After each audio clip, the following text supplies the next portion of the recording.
মাননীয় স্পিকার, কিছুক্ষণ আগে আমাদের সর্বশ্রদ্ধেয় মাননীয় সংসদ আন্দালিব রহমান পার্থ যখন বক্তব্য দিচ্ছিলেন, উনি যখন বললেন যে সংবিধান যারা ছুঁড়ে ফেলতে চায় তাদেরকে স্বাধীনতা বিরোধীর সাথে উনি অ্যালাইন করলেন, ট্যাগ করলেন মাননীয় স্পিকার।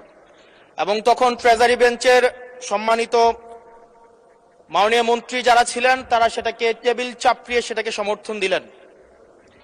মাননীয় স্পিকার, গণতন্ত্রের জন্য যিনি আপোষহীন লড়াই করে গিয়েছেন বেগম জিয়া, উনি বলেছিলেন যেদিন জনতার সরকার প্রতিষ্ঠিত হবে, যেদিন এই পার্লামেন্ট জনতার সরকারের কাছে যাবে, এদিন এই সংবিধানকে ছুঁড়ে ফেলা হবে।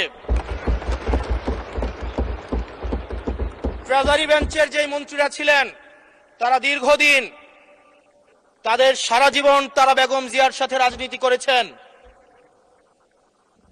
এই সংবিধান ছুঁড়ে ফেলার সাথে স্বাধীনতা যুদ্ধাপরাধ